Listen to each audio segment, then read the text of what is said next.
Bonjour, bienvenue dans une nouvelle vidéo de méthodologie et aujourd'hui on va s'intéresser à la construction d'un tableau. Alors, certaines activités en SVT nécessitent de comparer des éléments qui peuvent être tirés soit d'un texte, soit d'un document, et un tableau est une façon de présenter cette comparaison de façon claire et précise. Donc il existe plusieurs sortes de tableaux. On a les tableaux à une entrée où seulement deux paramètres sont comparés. C'est ce qui apparaît ici à l'écran. Et lorsqu'on a plusieurs paramètres à comparer, dans ce cas-là, on va utiliser un tableau à double entrée. Alors, la construction d'un tableau nécessite de suivre plusieurs étapes précises. Et pour cette vidéo, on va se baser sur un exemple et construire un tableau à partir d'un document qui nous est proposé.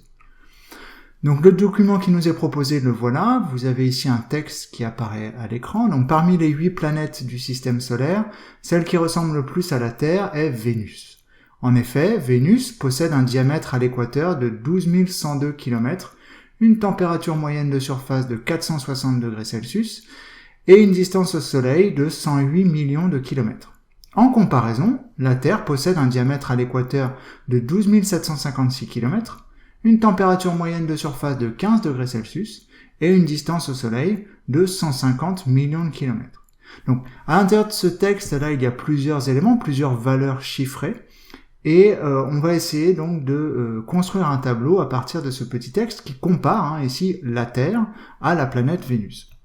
Donc la première étape, lorsque l'on veut construire un tableau à partir d'un document, c'est de lire attentivement les données du document et choisir celles qui seront présentées en colonne et celles qui seront présentées en ligne.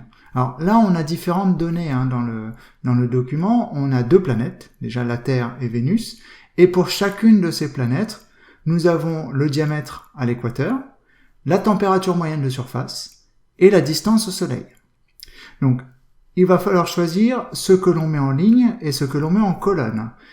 Ici, le plus intéressant serait de mettre les planètes en colonne et de mettre les différents paramètres relatifs à ces planètes en ligne. Donc, il nous faut déterminer combien de colonnes et combien de lignes le tableau comportera. Pour les colonnes, on cherche le nombre d'éléments à comparer et on compte une colonne de plus pour le titre. Ici, les éléments à comparer sont les deux planètes, la Terre et Vénus, ce qui nous donne deux colonnes. On rajoute une colonne pour le titre. Notre tableau comprendra donc 3 colonnes. Les lignes, on va chercher le nombre de critères de comparaison et compter une ligne de plus pour le titre. Alors, les critères de comparaison ici, c'est le diamètre à l'équateur, la température moyenne de surface et la distance au Soleil, ce qui nous fait donc 3 critères, 3 lignes, plus une pour le titre, 4 lignes. Notre tableau aura donc 3 colonnes et 4 lignes. Donc, on trace le tableau sur notre cahier à la règle. Vous voyez qu'ici, donc, on a le tableau que nous avions décidé de construire. Un tableau qui contient donc 3 colonnes et 4 lignes. Il va maintenant s'agir de compléter ce tableau à partir des informations tirées du texte. Nous avons donc en colonne les éléments 1 et 2 qui correspondront aux différentes planètes et en ligne les critères 1, 2 et 3 qui correspondront donc aux données du document, c'est-à-dire le diamètre à l'équateur, la température moyenne de surface et la distance au Soleil. Complétons le tableau.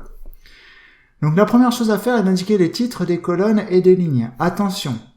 Si des unités sont présentes dans le document que vous cherchez à transformer en tableau, il est important de préciser les unités dans les titres des lignes ou des colonnes. Ici, donc, nous avons en colonne les planètes, avec la Terre et Vénus, et leurs caractéristiques sont présentées en ligne, le diamètre à l'équateur en kilomètres, la température moyenne de surface en degrés Celsius, et la distance au Soleil en millions de kilomètres. Maintenant que l'on a complété les titres de nos lignes et de nos colonnes, nous pouvons compléter le tableau. Nous allons remplir les cases du tableau à partir des données du document, comme s'affiche ici à l'écran. La dernière étape, puisque notre tableau n'est pas encore complet, c'est d'ajouter un titre au tableau. Et un titre, ça se souligne, attention. Donc vous précisez le titre du tableau sous le tableau lui-même et vous n'oubliez pas de souligner ce titre. Le titre, C'est à vous de le choisir. C'est vous qui déterminez quel titre vous souhaitez donner à ce tableau. Attention, votre titre doit bien présenter ce qui est indiqué dans le tableau. Ici, nous avons un tableau qui présente les caractéristiques de 2 planètes, la Terre et Vénus. Voilà pour la méthode de construction d'un tableau. Donc, si l'on résume, pour qu'un tableau soit réussi, il faut que le nombre de lignes et de colonnes soit cohérent. Il faut que le titre des lignes et des colonnes soit pertinent. Il faut bien choisir les titres des lignes et des colonnes. Le contenu des cases doit être exact. Le contenu des cases, vous le trouverez dans le document à analyser. Le titre du tableau que vous avez créé, est cohérent. Et enfin, le tableau est soigné. Voilà, j'espère que cette vidéo vous aura aidé et on se revoit en classe pour mettre ça en pratique. À bientôt!